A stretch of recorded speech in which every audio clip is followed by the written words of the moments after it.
Vamos começar? Boa noite a todos. Eu sou o Newton Salles, sou médico reumatologista aqui do 9 de julho e agradeço aí a presença de todos no nosso evento de educação continuada em doenças raras e da imunidade. Hoje tenho o grande prazer de conversar com vocês aí sobre a doença de Fabry, que é um tema que muito me interessa. E é uma data bem oportuna porque a gente está no mês de abril, mês de conscientização sobre a doença de Fabry, e amanhã, na sexta-feira, dia 28, é o Dia Nacional da Doença de Fabry. Então, a gente escolheu essa data justamente para celebrar aí os desafios que a gente tem aí no diagnóstico, no tratamento e no acompanhamento desses pacientes. Eu queria agradecer a Pint Pharma pelo apoio no dia de hoje, especialmente aí o Fábio, que está acompanhando a gente, e a Luana, tá? Foi muito importante aí a participação deles no evento de hoje. Então, eu queria também só lembrar a todos que a Denise vai colocar a lista de presença no chat, então quem precisar aí preencher para a pontuação e tudo mais, é só preencher o link que ela vai disponibilizar daqui a pouco no chat. E a gente tem, antes de começar a apresentação, o vídeo institucional da Pint Pharma, que a Denise vai passar para vocês, e aí na sequência a gente começa.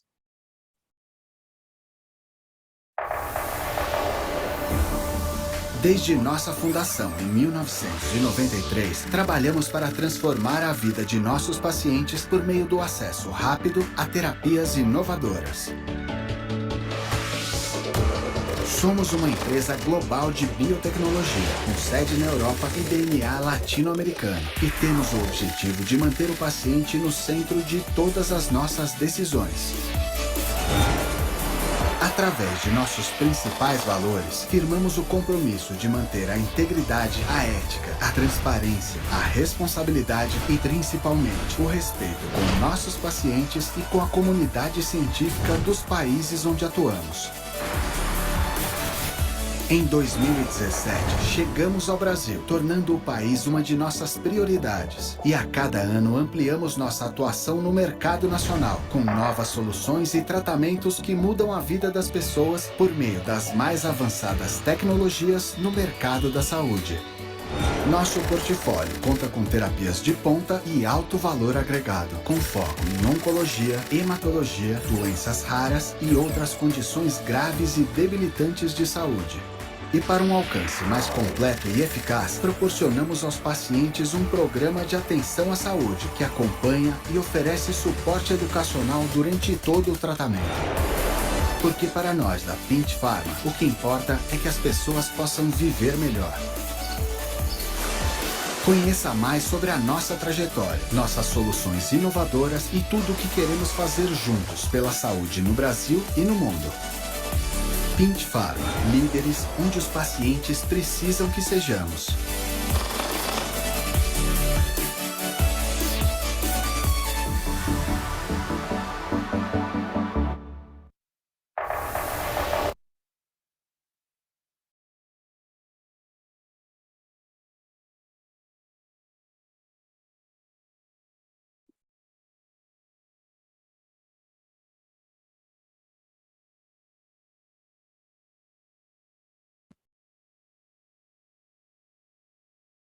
Vamos ver na minha tela?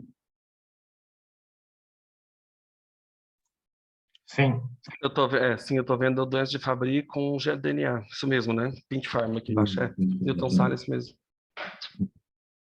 Então, tá bom, obrigado mais uma vez, eu vou começar. Então, esses aqui são os meus conflitos de interesse. Eu vou fazer um overview aí sobre a doença, a gente vai falar aí da questão do diagnóstico, do tratamento, então pode ser que alguns de vocês aí já tenham mais conhecimento, tem algumas informações que são um pouco mais repetidas, mas vale a pena essa revisão. A doença de Fabry é uma doença lisossômica, ela está ligada, uma herança ligada ao X, uma incidência estimada de 1 a 3 casos a cada 117 mil nascidos vivos. Essas estatísticas variam aí, dependendo do país que foi realizada e do tipo de variante genética que foi estudado, então é um pouco variada essa taxa de incidência. Mas o que é essa doença? Então, a gente tem um gene chamado GLA, que codifica uma enzima que atua no lisossomo, que é a alfa-galactosidase A. E a doença é um resultado quando você tem variantes patogênicas que interferem na atividade desse gene GLA, que pode resultar numa deficiência da atividade ou mesmo ausência da atividade da enzima no corpo humano. Já foram descritas mais de 1000 mutações desse gene, e você pode ter ou função reduzida, né? Então, eu tenho ainda uma função parcial, uma atividade parcial, que pode trazer manifestações de início tardio, ou eu tenho uma atividade ausente, atividade nula da enzima, que são as situações mais graves e que estão mais relacionadas com a apresentação clássica da doença. Então, tem diversos tipos de variantes que podem acontecer, emissense, nonsense, splicing, deleções ou inserções, mas todas elas interferindo de alguma maneira aí na atividade dessa enzima. Tá? Então, os pacientes, como eu comentei, então aqueles que não têm a atividade alguma, elas vão ter um fenótipo mais grave de início precoce, geralmente aí na infância, adolescência. Aqueles que têm uma atividade reduzida, eles podem ter manifestações mais tardias ou vinculadas a órgãos específicos, como o coração ou o rim, mas isso a gente vai revisar um pouquinho mais lá para frente. Então, o que é essa herança ligada ao X da doença de Fabry? Então, quando eu tenho aqui do lado esquerdo da tela, né, deixa eu ver se eu consigo botar aqui. Então, eu tenho um pai afetado, né? Então, o pai vai ter um X e um Y, né? Então, o Y ele transmite para os meninos, então os meninos não vão ter a doença, mas as meninas vão receber o X. Então, 100% das filhas deste homem afetado vão ser portadoras da doença de Fabry. Isso não quer dizer que elas vão ter manifestações necessariamente, porque a apresentação em mulher ela é variada, mas elas vão ser portadoras da doença sim. Aqui do lado direito da tela, a gente vai ver como é que é a transmissão no caso de uma mãe afetada. A mulher, ela tem 2 X, um X comumente é normal, o outro X é afetado.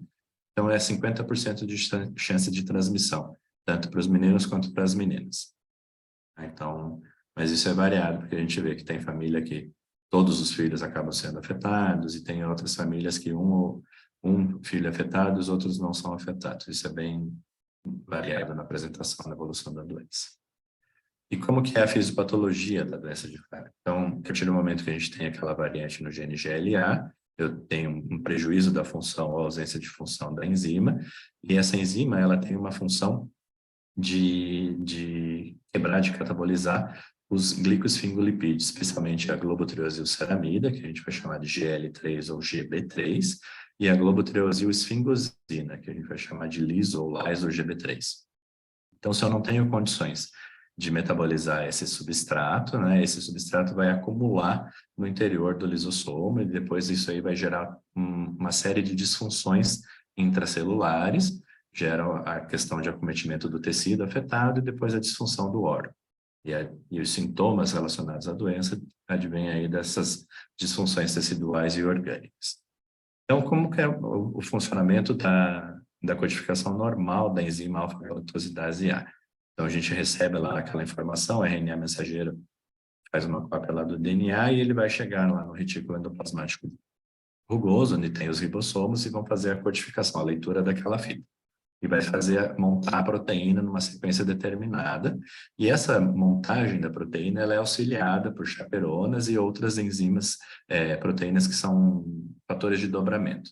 Então, eu preciso que ela seja montada numa sequência correta e tenha uma estrutura primária, secundária e terciária que vai ser moldada nesse retículo endoplasmático. Para ela dar andamento para a próxima fase, que ela vai ser transportada aí para o complexo de Golgi, ela tem que estar corretamente dobrada e tem que estar estável, senão ela não vai ser eliminada, assim, transicionada do retículo para o complexo de Golgi e não vai chegar para onde ela precisa funcionar, que é dentro do lisossomo. Então, o alvo final da enzima, apropriadamente dobrada e funcional, é atuar dentro do lisossomo, onde vai ter a degradação dos seus substratos naturais, que são esses glicosfingolipídios, o GB3 ou GL3 que eu comentei.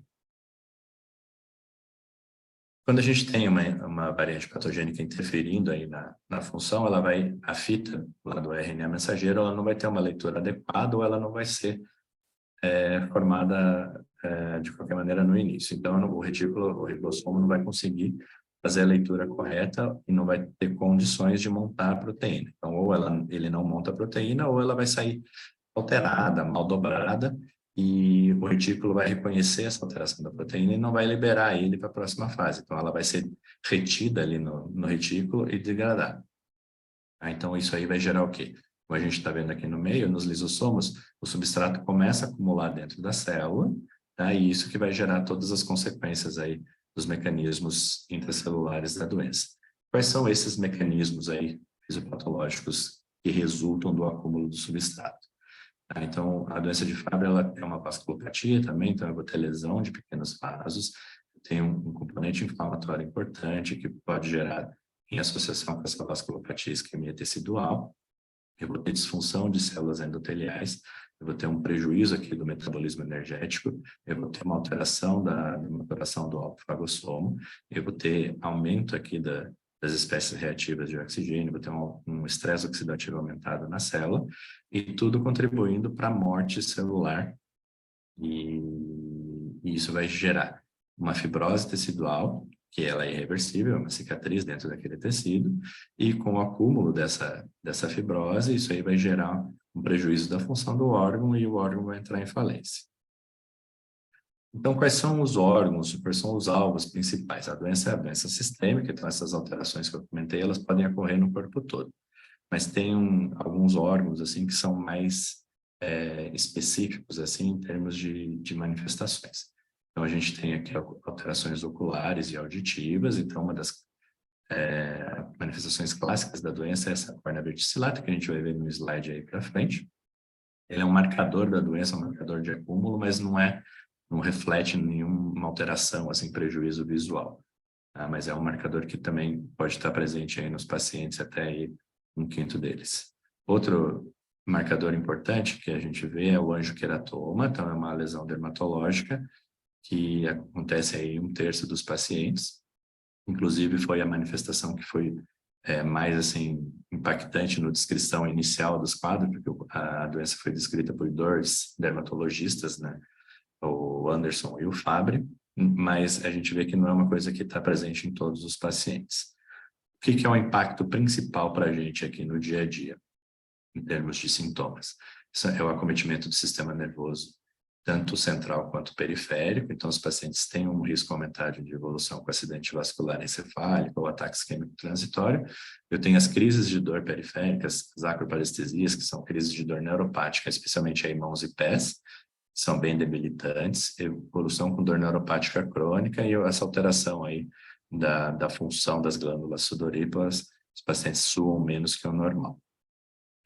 Em termos cardiovasculares, a gente vê aqui do lado esquerdo, é uma manifestação importante, contribui importante também para a morbidade e mortalidade desses pacientes.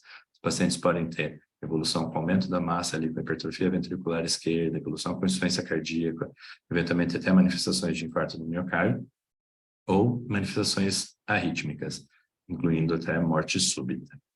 A outra manifestação clássica, que muitas vezes os pacientes são diagnosticados na investigação dessas alterações, são as alterações renais. Os pacientes podem ter perda de proteína, perda de função da taxa de filtração glomerular e evolução com insuficiência renal dialítica. Outras manifestações comuns são as alterações neuropsiquiátricas, como depressão, falta de ar aí por alterações pulmonares, e as manifestações gastrointestinais, que é diarreia, náusea, vômito e saciedade precoce.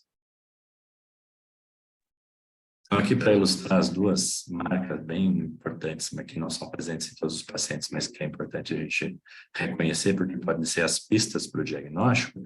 Aqui do lado esquerdo está a córnea verticillata, então a gente vê essas raias aqui na córnea, não é uma coisa que a gente consegue ver a olho nu, né? Geralmente precisa da lâmpada de fenda para auxiliar na identificação dessa alteração. Não é patognomônico da doença de Fabry, ela pode ser identificada por pacientes que têm uso de algumas substâncias como a miodarona, até mesmo hidroxicloroquina, uso crônico, assim, ela pode significar um acúmulo dessas medicações, mas é uma pista, assim, para pensar em Fabry. E aqui do lado direito a gente vê os angioqueratomas. Os angioqueratomas, eles tem uma tendência de predisposição para a região ali do calção de banho, né? Então, ali periumbilical, região envolvendo ali a região da genitália, os glúteos, mas tem pacientes que têm no corpo todo, tá? Então, isso aí é uma coisa bem variada. Então, a progressão clínica da doença, como que é? A gente identifica o acúmulo do substrato desde da vida intrauterina, tá? Então, isso aí vai progredindo ao longo da doença, e a carga da doença, o burden da doença, isso aí depende desse acúmulo progressivo e a consequente disfunção dos órgãos lá na frente. Então, no começo, quando a gente tem só o armazenamento celular do GB3, é a fase ali, o momento ideal de diagnóstico e tratamento, mas a gente sabe muito bem que não é assim que acontece, porque a gente tem um atraso diagnóstico, uma falta de reconhecimento da doença aí por conta aí do desconhecimento dos médicos. Tá? Mas é nessa fase que seria o ideal para a gente tentar reverter e parar a progressão da doença com o tratamento. Geralmente, quando a gente faz o diagnóstico de um paciente, aquele paciente em si acaba tendo menos benefício do tratamento, porque geralmente ele já tem uma lesão instalada, um dano renal, um dano cardíaco, já teve o AVC. Então, para aquele paciente, a doença já tem uma manifestação mais acentuada.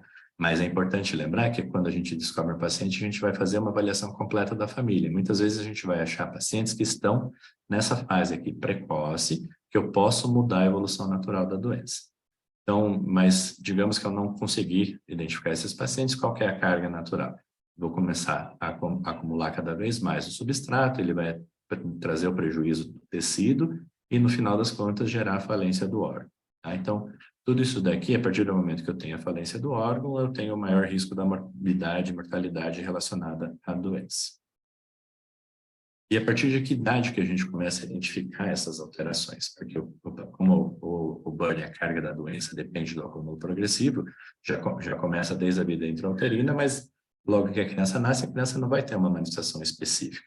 E, eventualmente, em algumas situações, você pode fazer uma avaliação e ter uma córnea verticillata já desde o primeiro ano de vida, mas isso, assim, quando você já tem o diagnóstico na família, é uma coisa bem direcionada. Mas, fora disso, a maioria dos pacientes, a gente vai ver dos casos clássicos, né, que são os casos que têm início aí precoce. As manifestações aparecendo aí na infância e na adolescência, principalmente as manifestações de pele, naquele 1/3 dos casos, a dor neuropática, que ela é bem impactante aí, as crises de acroparestesia, a diarreia e a dor abdominal, que são frequentes, a opacidade da córnea, aquela córnea verticillata, ela pode acontecer, mas como ela é assintomática, eu preciso ter uma avaliação específica direcionada para isso, e a alteração de sudorese. Então, é importante ver que essas crianças, elas vão ter uma intolerância ao calor ou intolerância ao frio, elas vão ter uma dificuldade de fazer atividade física, acompanhar o mesmo ritmo dos colegas da mesma idade, né, o pessoal na escola. Então, muitas vezes, essas crianças, elas são taxadas, são rotuladas de preguiçosas, sabe? E mesmo quando começa a trabalhar, adolescente ou adulto jovem, eles acabam tendo um rendimento menor do que os seus companheiros, e fica uma questão, assim, muitos pacientes falavam que eles eram rotulados como preguiçosos ou que não tinham vontade de trabalhar, mas na verdade era uma situação que eles tinham uma intolerância ao exercício, uma intolerância ao calor, e isso prejudicava o rendimento dos pacientes.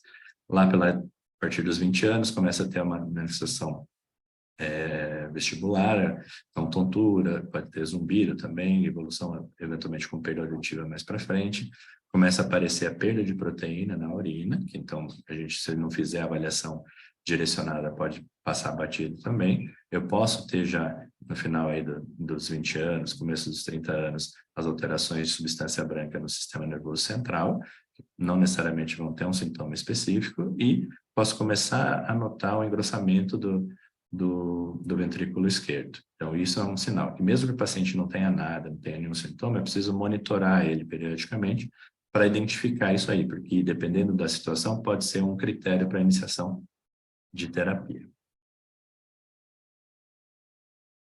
Então, aqui a gente tem alguns estudos mostrando o que acontece com esses pacientes, como é que a progressão da lesão dos órgãos nos pacientes não tratados. Então, aqui o estudo de registro do FOS, né, esse é a Fabry Outcome Survey, mostrando a prevalência cumulativa de hipertrofia ventricular esquerda.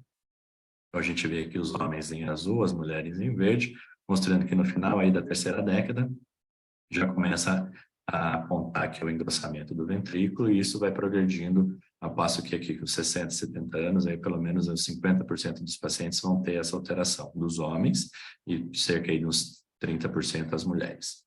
Falando da disfunção renal, então a gente tem um estudo aqui apenas de pacientes do sexo masculino, mostrando o que acontece, como é que eles vão ter a apresentação da manifestação renal. Então, a proteinúria, a gente já começa a ver aqui a partir da segunda década, hipertensão, alguns pacientes podem começar a apresentar também a partir da segunda década, e a gente vê que a disfunção da filtração glomerular já começa aqui na terceira década, e alguns pacientes, dependendo da gravidade da variante deles, eles podem começar a ter a necessidade de terapia de substituição renal. Então, eles podem ir para hemodiálise ou diálise peritoneal já a partir da terceira década.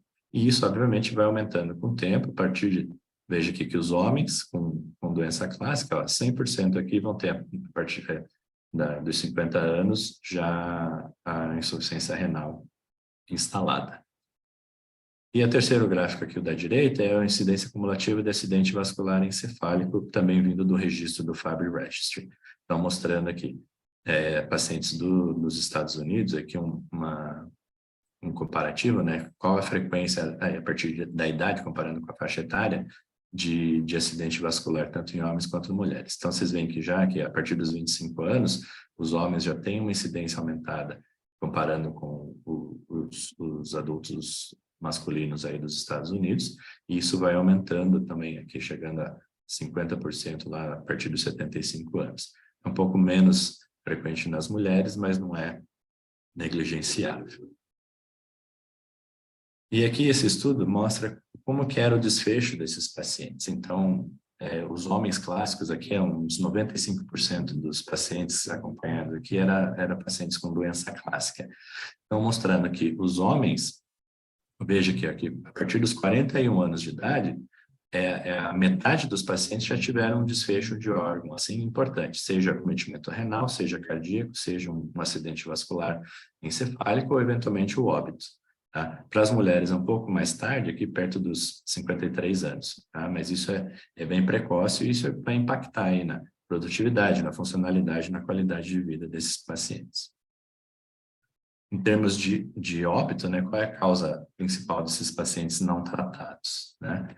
Então, antigamente, antes do início da terapia de reposição enzimática, a principal causa de óbito nos homens era por insuficiência renal, e nas mulheres era por doença cerebrovascular. A partir de 2001, quando começaram os tratamentos oficiais aí para doença de Fabry, que eram dois tipos de reposição enzimática no começo, isso aí mudou o padrão da mortalidade desses pacientes. Eles viram que a morbidade e mortalidade cardíaca, ela passou a ter um impacto muito maior nesses pacientes.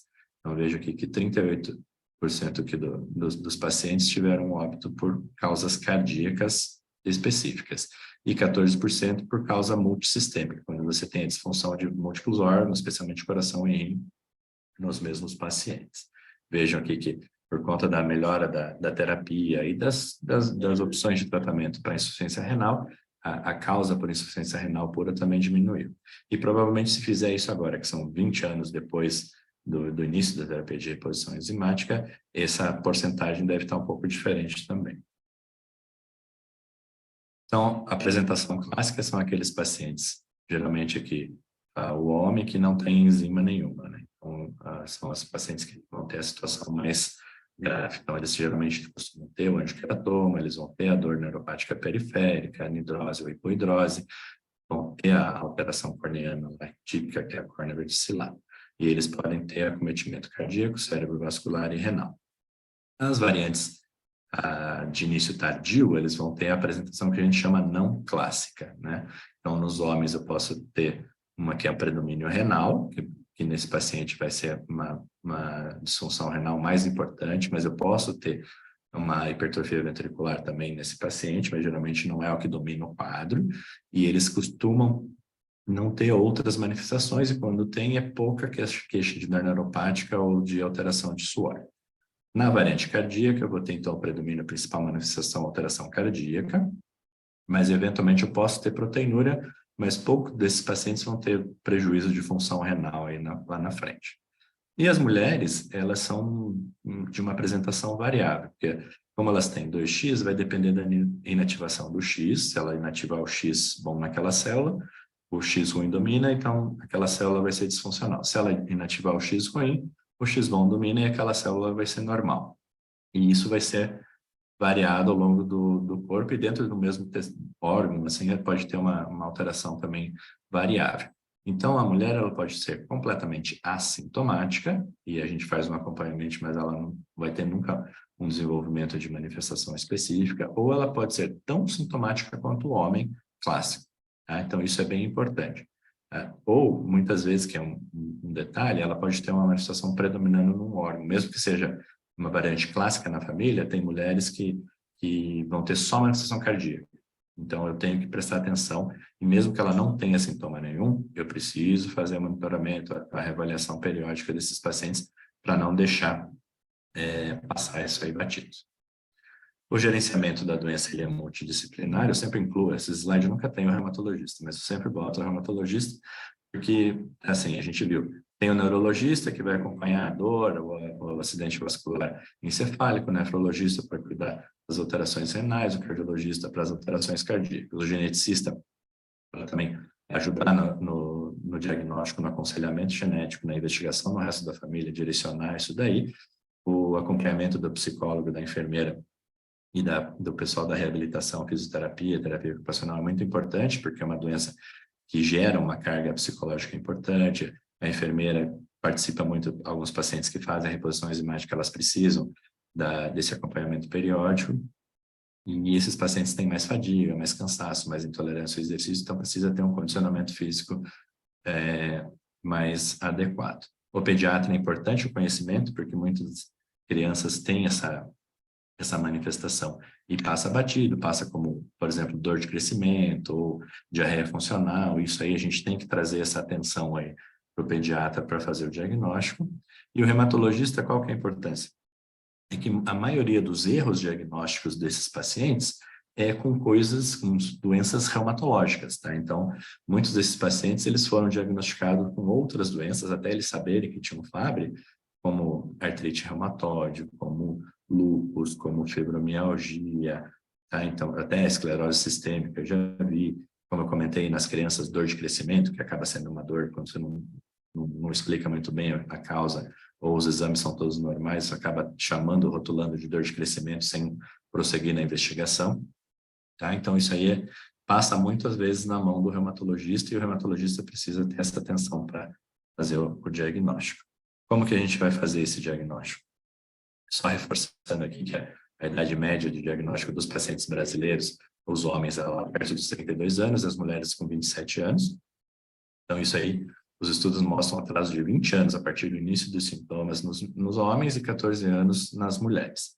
Então, eu vou ter aqui um exame físico sugestivo, seja pela presença da alteração de angioqueratoma, córnea verticillata, ou uma história pessoal ou familiar que sugira aí uma herança ligada ao X, ou se eu identifiquei aqui uma alteração de hipertrofia miocárdica que mereça aí uma investigação aprofundada, ou o paciente que teve um acidente vascular jovem, sem uma explicação convincente, precisa ser incluída nessa rotina aí para diagnóstico, ou o paciente que tem uma insuficiência renal de causa desconhecida, ou antes de ter insuficiência renal, tem uma perda de proteína, de microalbumina, que também não tá bem explicada, pode ser um paciente que deve ser investigado para Fabry. Tá? Então, isso, e a orientação diagnóstica depende se é homem ou se é mulher. O homem, eu preciso dosar a atividade enzimática, e se eu identificar que essa atividade está ausente ou muito reduzida, eu prossigo com a avaliação genética para confirmar a doença clássica, geralmente.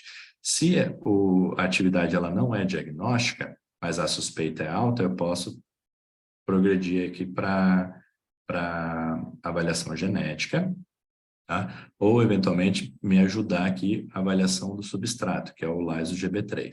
Tá?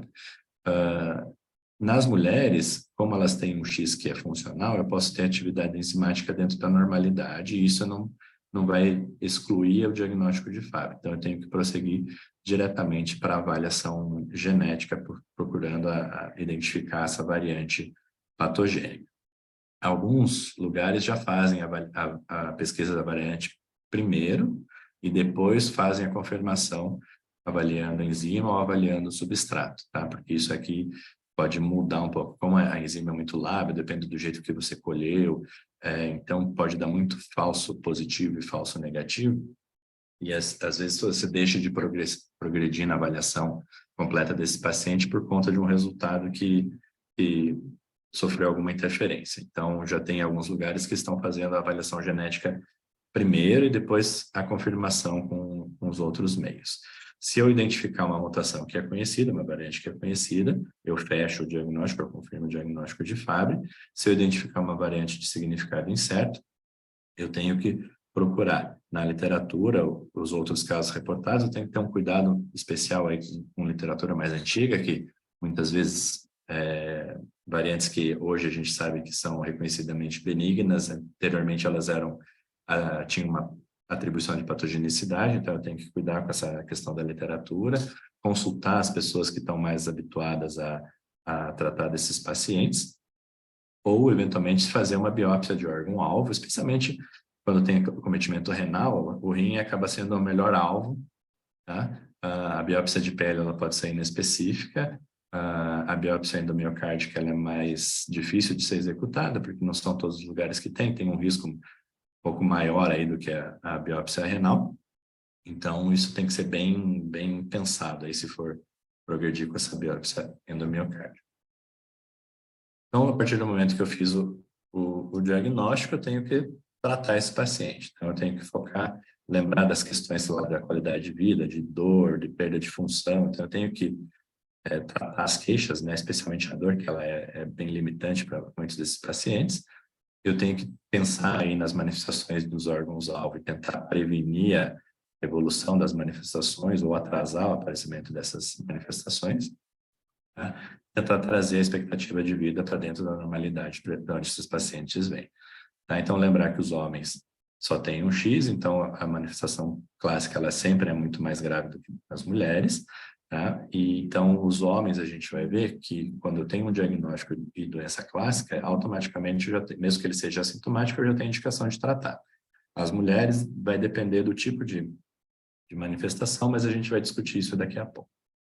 Então, como é que é o cenário de tratamento? Quais são as alternativas? Hoje, aqui no Brasil, a gente tem 3 terapias aprovadas, que a gente está vendo aqui em negrito, que é as enzimas que são repostas periodicamente. Então, aqui eu tenho a galsidase alfa e a galsidase beta, tá? E a gente tem o migalastat, que é uma terapia de chaperona, que a gente vai ver daqui a pouco como é que ela funciona. Qual que é o cenário futuro aqui? Então, o que tem de estudos? A gente tem terapia de redução do substrato, para aquele substrato, aquela molécula que está acumulando, eu tento dar um remédio que diminui esse acúmulo. 2 estão em estudo. A lucerastat, os estudos não atingiram o endpoint primário, então não deu muito certo o estudo com essa droga. O venglustat, o estudo acabou de ser publicado, que está mostrando que tem um efeito significativo, mas eles vão ter que progredir para os estudos de fase 3 com mais pacientes para ver se esse impacto realmente é significativo ou não. A gente tem outras enzimas que estão em desenvolvimento ou já estão prontas, mas aguardando aprovação. Essa enzima alfa-pegongalsidase, que é uma enzima pegilada, que muda a periodicidade da infusão. Essas enzimas aprovadas, a periodicidade é quinzenal, a pegilada é uma periodicidade mensal. E tem essa alfa derivada de musgo, que é uma enzima que ainda está em fase 1. Da chaperona a gente já tem, então, migalastat aprovado, e a gente tem também essa perspectiva de terapia gênica. Tem várias empresas que já estudaram terapia gênica em Fabry, mas algumas encerraram o programa porque não estava tendo o resultado esperado. Tem algumas que estão em hold, assim, estão suspensas temporariamente por conta de algum efeito adverso. Por exemplo, tem uma que os resultados foram apresentados, mas que os pacientes fazem CHU atípica. Então, que é a síndrome hemolítica urêmica atípica por conta da terapia gênica. Então, você tem que, além de tratar a doença de Fabry com a terapia gênica, você tem que cuidar com a modulação imunológica resultante dessa terapia. E tem outras que tiveram resultados apresentados no Congresso agora no início do ano e já estão progredindo para incluir mais pacientes. Então, tem algumas que estão tendo um sucesso melhor. Da terapia de reposição enzimática, como eu comentei, é uma enzima recombinante que tem esse objetivo de reduzir o substrato acumulado. Que a gente tem no Brasil aprovada é a alfa, foi aprovada em 2009, uma infusão quinzenal aí de 0,2 mg por quilo, e a beta, que foi aprovada em 2005, que é uma infusão quinzenal de 1 mg por quilo. Ambas têm estudos mostrando segurança e o alcance dos objetivos primários dos estudos, de controle de dor, de estabilização de doença. Tá? Mas lembrar que toda terapia de reposição enzimática ela tem o potencial de induzir anticorpo antidroga, que a gente vai ver mais para frente. Tá? Que são essas limitações da terapia de reposição enzimática.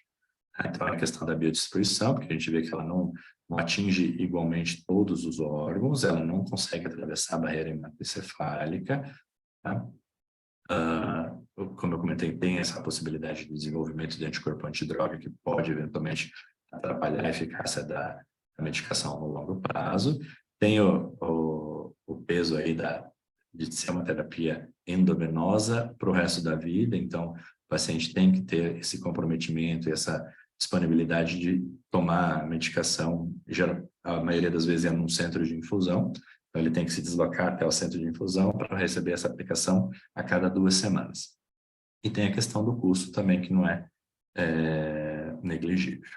Temos de imunogenicidade, então os anticorpos podem acontecer, são os IgE e o IgG. O IgE geralmente está relacionado aí na infusão, durante a infusão, logo após a infusão, com manifestações alérgicas, né? Febre, dor, vermelhidão, angedema, broncoespasmo. Isso aí atrapalha a eficácia da enzima, mas é um risco potencial para o paciente e muitas vezes a gente tem que fazer pré-medicação para o paciente conseguir tolerar a medicação.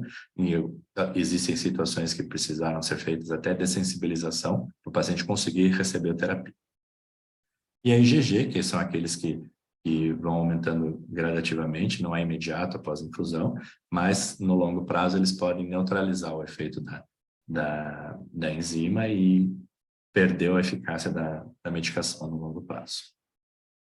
E a terapia de chaperona, né? Então, ela é uma terapia que ela é direcionada, não são para todos os pacientes, são para aqueles pacientes que têm as variantes que a gente chama amenables, que são as suscetíveis. Então, eu tenho que ter a condição daquela chaperona ajudar a molécula a chegar no meu destino. Ela não está conseguindo chegar lá no lisossomo e essa chaperona vai ajudar ela a chegar lá no lisossomo. E daí, lá no lisossomo, ela vai exercer a sua função. A aprovação dela no Brasil foi em 2019, a partir dos 16 anos. E no ano passado, essa aprovação foi estendida para crianças a partir de 12 anos. Então, o que significa essa suscetibilidade?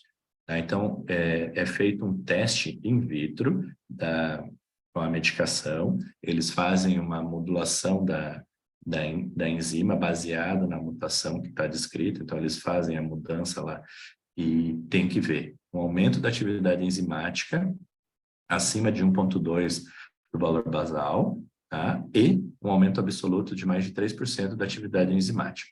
Tá? Então, se ele conseguir ver essas duas alterações, essas duas modificações na atividade enzimática in vitro, daí ele vai receber esse rótulo de suscetibilidade ao efeito da medicação.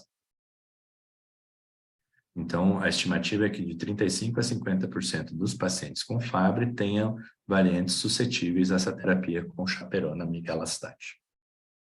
Então, como é que a gente indica o tratamento para os pacientes? Lembra que eu comentei? Homens sintomáticos ou assintomáticos com doença clássica, a gente indica o tratamento para todos.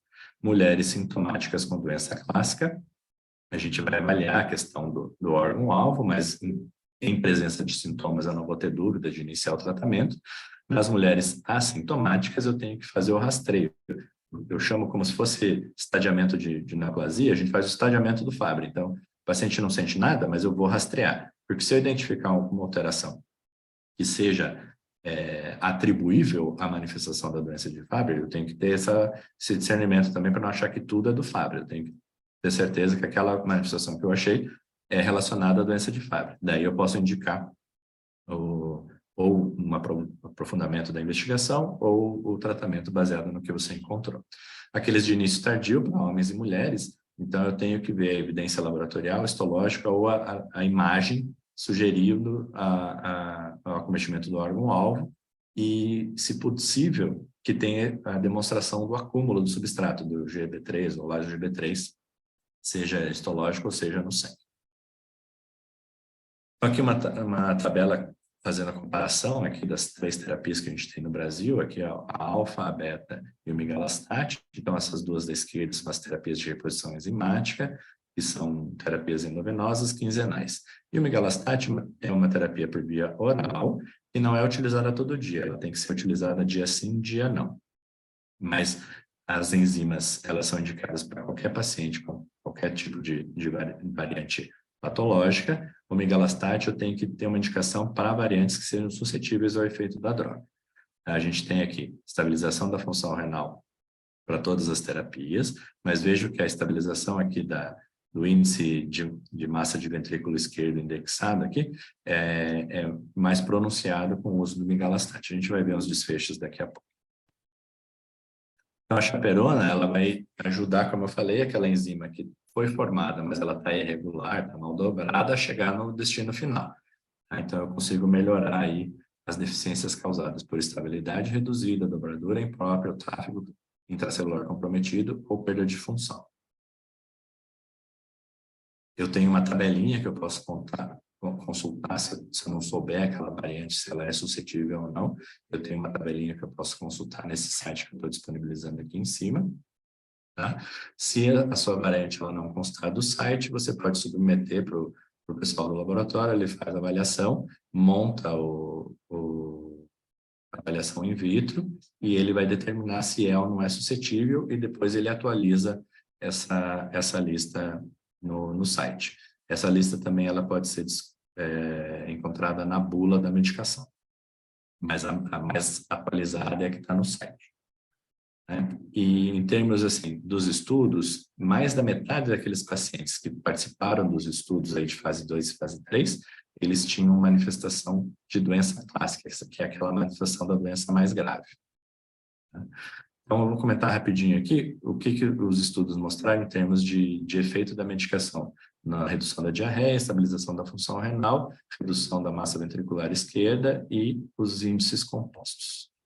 A avaliação da diarreia é feita por um questionário, que é esse GSRS, e mostrou que no longo prazo, aí a partir do 6º mês, já tem uma diferença em comparação ao placebo, mostrando menos carga de diarreia e desconforto abdominal nesses pacientes tratados com migalastat.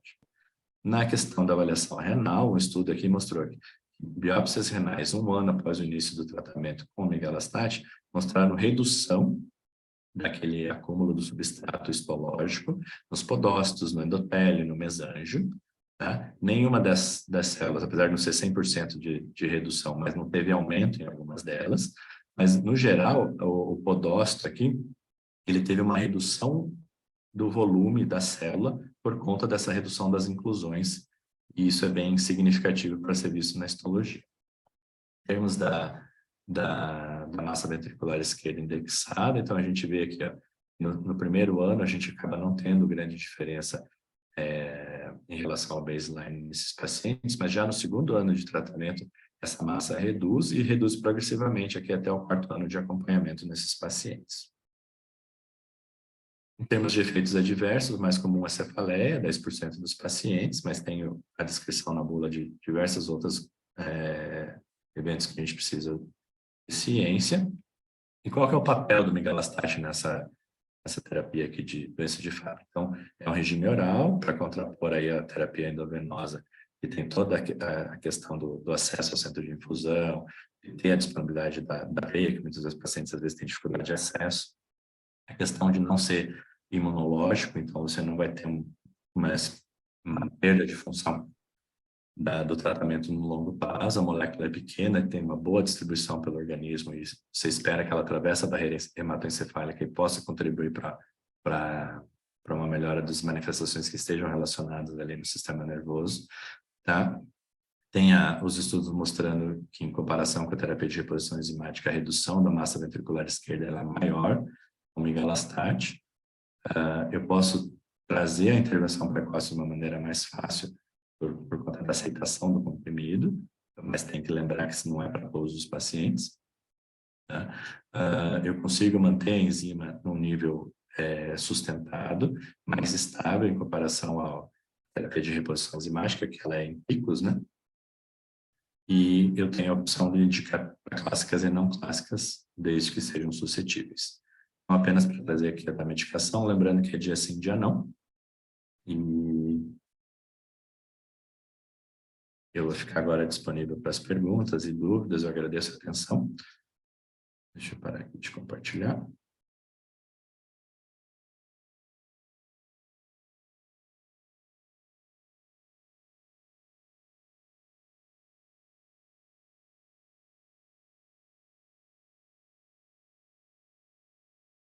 Lembrando da lista de presença no chat, para quem precisar, pode clicar lá. A gente pode fazer pergunta? Por favor. Oi, Newton. Parabéns pela apresentação. Eu sou João Bosco, sou aqui da Escola Paulista. Tudo bem? Tudo bem. Excelente sua apresentação, bem completa. Eu queria uma opinião sua. Historicamente, a gente sabe que a patologia cerebral, né, em Fabry, ela sempre foi considerada com uma manifestação secundária, né, como uma endotelepatia. Uhum. Mas a gente vê que, por exemplo, se você pensar na depressão, por exemplo, em Fabry, você vê muito paciente com depressão. Deixa eu botar meu vídeo aqui. O que você acha disso? Você acha que é a depressão? Porque todo mundo considera a depressão como secundário, né? E você vê que a gente está vendo que, por exemplo, você tem comprometimento hipocampal. Sim. Em paciente com Fabry. E poderia pensar em na verdade, uma manifestação primária, não secundária da depressão, né? Eu acredito que sim. A depressão, no Fabry, ela vai ser multifatorial. Vai ter uma carga da doença. A gente vê que tem criança mesmo, que às vezes nem tem tanto comprometimento, tanto gravidade de doença, mas elas já têm uma alteração comportamental, já têm uma alteração aí de relacionamento com os colegas. Então, já é uma coisa que não precisa ter uma doença crônica que faz diálise, que tem que tomar medicação periodicamente para ter depressão. Então, e às vezes não é só depressão, né? Já tive paciente que tem muito déficit de atenção, tem prejuízo aí de cognitivo na escola, dificuldade de acompanhar na escola. Então, isso aí, e não é assim, são casos isolados. Eu acompanho várias famílias, eu tenho diversas famílias que acompanham, e isso aí se repete, né? E muitas vezes até em mulheres. Assim, a gente acha que os meninos são comprometidos, mas as mulheres têm muito dessa alteração. E, obviamente, com o passar do tempo, você vai tendo dor, você vai tendo essa questão aí de diagnóstico que você não sabe o que é, ou tomar um monte de remédio. Isso aí vai também trazendo o prejuízo, comprometendo mais a questão aí do humor desses pacientes. Só uma coisa, nessa reação alérgica que muitas vezes a gente vê em paciente, uma das coisas que a gente viu num paciente de uma médica de Brasília, que ela começou a fazer infusão no paciente, ela viu que o paciente começou a ter reação alérgica, na realidade começou a ter angidema. Uhum. E foi um caso muito interessante, porque existe um cruzamento entre angidema hereditário e Fabry. Porque se você pegar essas enzimas recombinantes que são infundidas, pelo menos uma delas, né,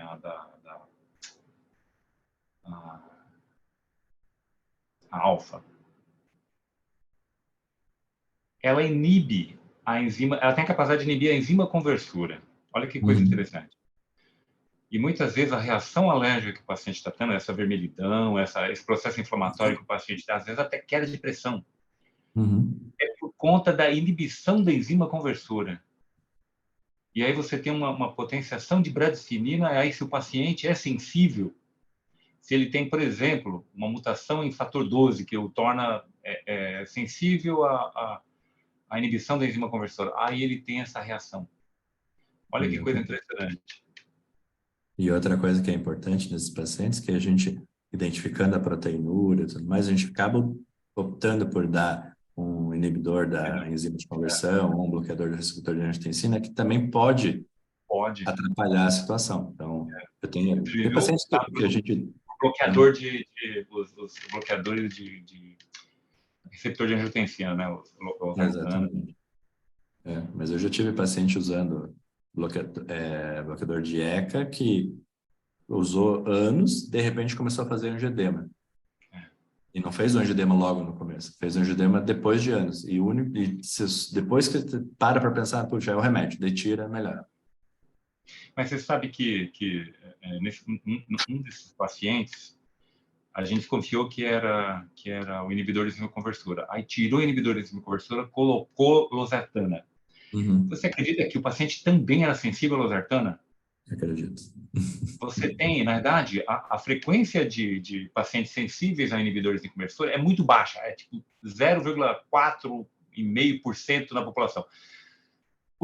Dos sensíveis aos bloqueadores da angiotensina 1, da angiotensina 2, é a metade, mas existe. Olha que coisa impressionante.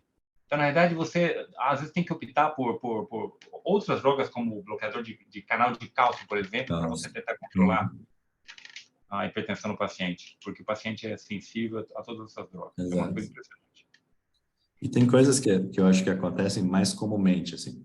Eu, como reumatologista, eu sempre vejo autoimunidade, assim.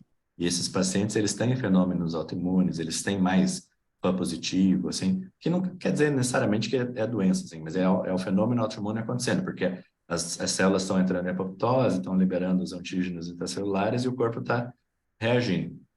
Mas eu tenho, por exemplo, paciente que tem histórico de AVC de repetição ou infarto de repetição, que tem anticorpo antifosfolípide. Então, eles têm síndrome antifosfolípide junto com doença de Fabry. Eu tenho mais de um caso, então, assim, é muita coincidência, assim, não é? Deve ter mais alguma coisa envolvida nessa parte imunológica. Como? E você trata o paciente como? Com varfarina. As coisas são mais complicadas. E trata a doença de base. Né? Tem que fazer. Então, uma delas tem a manifestação miocárdica, então ela faz reposição enzimática e usa varfarina. Eu tenho uma outra que ela tem a síndrome de fosfolípide, mas ela já teve infartos, mas não tem manifestação cardíaca assim, na ressonância, não tem, o lyso-Gb3 é baixo, então não consegui atribuir o infarto relacionado à atividade da doença no Fabry. Eu atribuí a síndrome de fosfolípide. O lyso-Gb3 estava baixo. Normal. Então, tem uns casos que são mais complicados. Eu não sei o quanto que o Fabry está impactando na evolução aí, mas para uma eu optei por tratar por hipertrofia do miocárdio, e a outra que não tem hipertrofia, eu trato só o SAF. Excelente. Parabéns.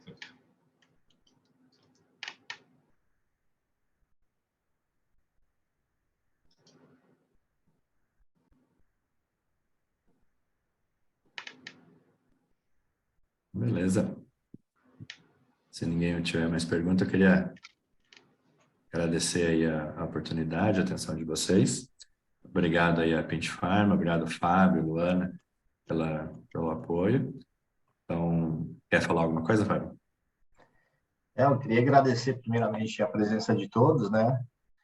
Em especial a você, doutor Nito, e parabéns pela sua aula, realmente um conteúdo bem rico, né? De forma com que todos acabaram fazendo os elogios aqui no chat, né? Então a gente fica muito feliz que tenham gostado. Caso alguém tenha mais alguma pergunta também, fique à vontade, tá, gente? A gente ainda tem mais um tempinho, tem 5 minutos ainda, né, doutor? Isso. Eu queria fazer uma pergunta, doutor Newton. Oi, Lana. Tudo bem? Tô aqui com meu companheirinho hoje. Tá acompanhada aí, né? Tô acompanhada.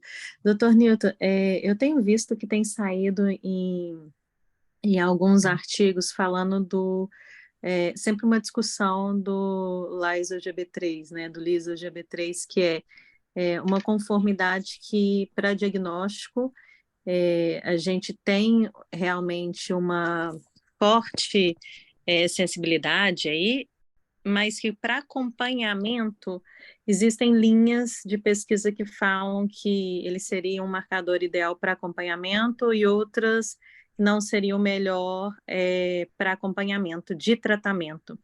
E depois a gente tem algumas discussões também, principalmente na parte cardíaca, a doutora Andrea Chaves discutindo aí com pacientes com o liso-Gb3 normal, mas com um comprometimento cardíaco muito significativo, com hipertrofia do ventrículo esquerdo e com a mutação, e tentando aí ver outros biomarcadores. E aí eu queria saber a sua opinião aí nesse assunto que é um pouquinho controverso, né, do lyso.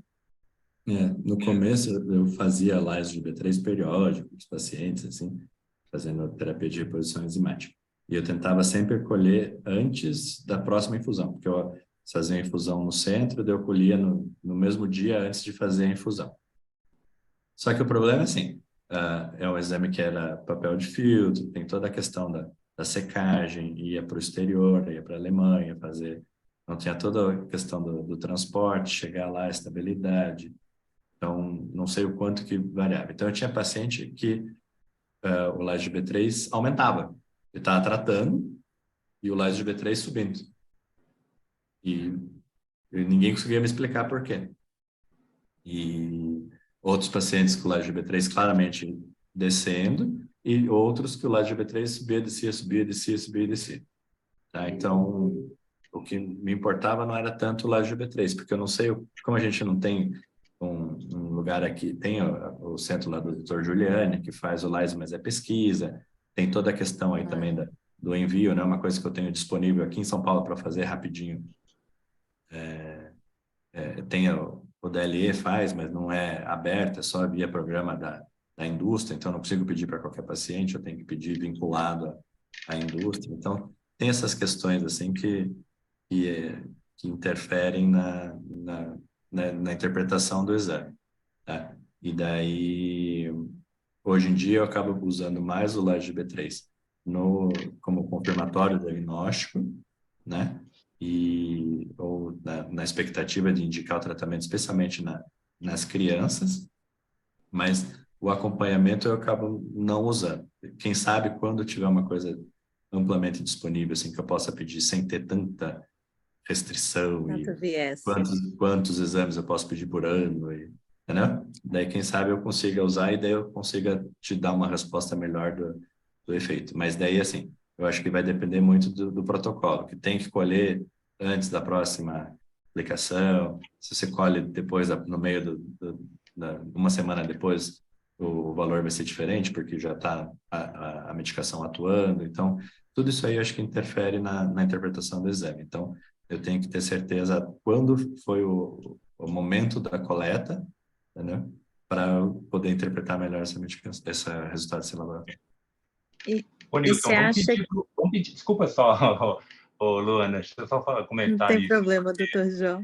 A gente começou a padronizar, a gente fazia tanto GB3 como lyso-Gb3, a gente fazia aqui na escola. Mas, por falta de apoio, eu acabei parando, mas a gente tem toda a estrutura para fazer isso aqui. Vamos cobrar deles para eles apoiar. Se eles me apoiarem, eu faço Luana, aqui. então todo mundo. Já me ajuda aí, Luana. Que daí não precisa fazer viagem internacional. Olha, quem sabe, a gente pode conversar sim, vamos marcar uma reunião, quem sabe dentro das possibilidades do DSP, do PSP, a gente consiga, sim, todos os projetos são bem-vindos e a Pintfarma tem um compromisso com a educação e com a ciência brasileira, né? Esse é o objetivo da área médica. E vamos conversar sim. Prometo, a gente faz aí uma reunião para discutir. Mas eu ainda queria colocar mais uma coisa. E, doutor João, se quiser, pode discutir também. Que me fez pensar agora, tá, doutor Newton? Que você estava falando da data de coleta, né? E quando a gente fala da medicação oral, né, do migalastat, aí a gente tem, como você mesmo disse, uma medicação que vai ser muito mais próxima, né? Então, será que a gente teria tanta alteração? Porque a gente sabe, pelos estudos, a gente ainda vê um pouquinho de oscilação, até não seria o melhor para acompanhamento, e às vezes pode ser por isso também, quem sabe vale um estudo aí também, a gente vê com a medicação oral, com o migalastat, como que a gente tem essa resposta do Lysol, e até naqueles pacientes que têm mais comprometimento renal ou mais comprometimento cardíaco, se a gente vai ter uma alteração, se ele seria realmente o melhor biomarcador para o clássico ou para aquele paciente que tem alterações específicas, né? Que, não sei, me vem aí muito nos estudos que pode ser um grande biomarcador mais renal do que necessariamente cardíaco. E neurológico a gente ainda tem muito ainda que aprender, né? A gente está numa fase de estudos aí dos resultados na neurologia, né? E por isso acho que é muito válida essas discussões. Queria agradecer aí o Fábio por proporcionar para a gente esse encontro e agradecer a todo mundo que está participando. O Fábio acabou de me dizer que o Dr. Jaelson também está aqui presente, que também é um... O Jaelson, a lenda do Fábio no Brasil também, me ajudou muito no meu pós-doutorado, encaminhando os pacientes dele para fazer avaliação. Também tem experiência com a medicação oral, com o migalastat, e eu acho que é isso, o importante é proporcionar a educação, a gente fala mais de Fábio. Doutor João, fiquei muito interessada, quero conversar com você depois sobre o angioedema hereditário, que é uma nova doença que você falou aí, das interações, angioedema e de complemento. Estou estudando angioedema agora, a Pint Pharma está trazendo medicação para angioedema hereditário, e depois vamos conversar mais. Eu acho que a gente tem muito papo aí pela frente. Tá bom, Ana, quando você quiser. Obrigada. De qualquer forma, seria importante, viu, Fábio, a gente pensar em ter essa medida do live aqui, até para poder acompanhar o tratamento, né? A gente precisa disso. E tem muitas perguntas sem resposta ainda, que precisa ter mais disponibilidade. Né?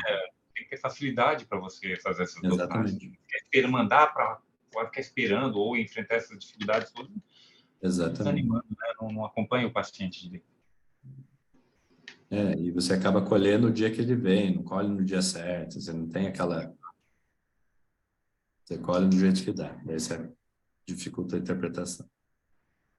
A gente vai dar uma atenção especial para isso, doutor João. Obrigado Obrigado a você. Né? Obrigado ao Nilton pela palestra, excelente palestra. Né? Agradeço a presença de vocês, ótima discussão. Se alguém mais tiver... O Oswaldo também está aqui, então o Oswaldo tinha dado um oi no começo, o Oswaldo também é parceiro lá de... Olha, doutor Oswaldo. Que excelência de grupo, hein, doutor Nilton? Muito bom, gente. A Denise disponibilizou a lista, né? Para quem não assinou ainda está no chat, né? A lista de presença. A gente agradece a todos. Doutor Nilton, gostaria de fazer mais alguma consideração? Acho que já está no horário. Só agradecer, tá? Foi muito bom.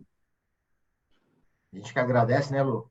A gente é um prazer. Depois, vocês podem deixar, só avisar o pessoal que quem não assistiu, ela vai estar disponível no YouTube. A Denise faz o upload no nosso canal lá do Centro de Estudos, e daí a gente manda o link. Eu disponibilizo para quem não pôde entrar. Mas, de qualquer forma, muito obrigado, doutor. Muito feliz com a apresentação. Obrigado a todos. Doutor João, em breve a gente te fala, hein? Boa noite para vocês. Parabéns, doutor Nilton. Boa noite para todo mundo. Obrigado. Tchau, gente. Boa noite a todos. Obrigado.